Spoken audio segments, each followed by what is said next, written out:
Good morning students, welcome to enjoy the education. तो let's go, हम start करने वाले हैं आज एक्सरसाइज 15.1।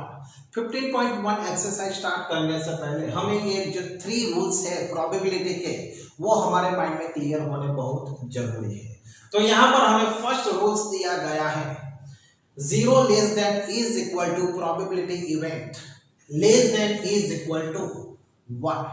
तो यहाँ पर हम देख सकते हैं जो प्रोबेबिलिटी इवेंट है वो प्रोबेबिलिटी इवेंट 0 से ग्रेटर देन है और इज इक्वल टू है, लेकिन वो 1 से जो है वो 1 से लेस देन है और इज इक्वल टू 1 है। इसका मीनिंग ये होता है। सेकंड रूल्स हमें क्या बताता है, probability event plus probability not event. तो इवेंट के लिए हमें ई लिखना है और नॉट इवेंट के लिए हमें ई के ऊपर बार की साइन यहाँ पर हमें करनी है। इज इक्वल टू 1, इन दोनों का हम टोटल करते हैं, probability event plus probability not event, हम दोनों का टोटल करते हैं तो यहाँ पर हमें आंसर 1 मिलता है। और ये जो फॉर्मूला है प्रोबेबिलिटी की, ये वेरी मोस्ट इंपॉर्टेंट है, ये सिंगल फॉर्मूला है। ओके, तो number of favourable outcomes upon number of total possible outcomes, इस सभी पॉइंट्स के बारे में हमने इंट्रोडक्शन में देख लिया है। ओके, तो यदि आपको इसके बारे में डिटेल्स में आपको जानना है तो आपको जो हमारा इंट्रोडक्शन का जो वीडियो है वो आपको एक बार देखना पड़ेगा। ओके, तो चलो अब हम स्टार्ट करते हैं exercise 15.1। First question, complete the following statement. तो first, probability of an event and probability of the event not E। तो यहां पर जो event E plus not event E is equal to, हमने रूल्स में सेकंड रूल्स में देखा तो probability event plus probability not event is equal to, हमें उसका आंसर 1 मिलता है। Okay, next, the probability of an event that cannot happen, probability में जो इवेंट happens नहीं होता है उसे हम impossible event कहते हैं और impossible event का आंसर हमें 0 मिलता है।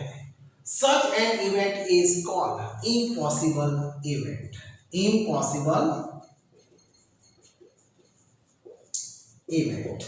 तो यहां पर फिर से एक बार प्रोबेबिलिटी का आंसर देना है, the probability of an event that can not happen, इसलिए हमने आंसर 0 लिखा।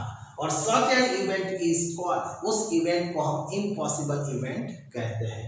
The probability of an event that is certain to happen is what, जो प्रोबेबिलिटी सर्टेन है, तो सर्टेन यानी कि श्योर, उस प्रोबेबिलिटी का आंसर हमें 1 मिलता है। और such an event is called, sure event भी आप लोग लिख सकते हैं, श्योर इवेंट भी लिख सकते हैं और सर्टेन इवेंट भी आप आंसर में लिख सकते हैं। Okay, next, the sum of the probabilities of all the elementary event of an experiment is.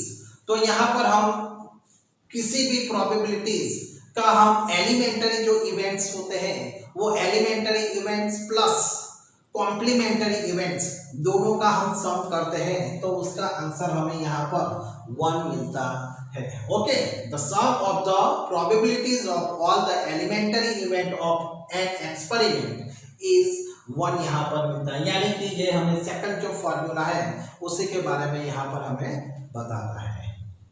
The probability of an event is greater than or equal to, अब greater than यहाँ पर हम देख सकते हैं जो probability event है वो greater than किससे है, तो 0 से वो greater than है, is equal to है, and less than or equal to 1 है।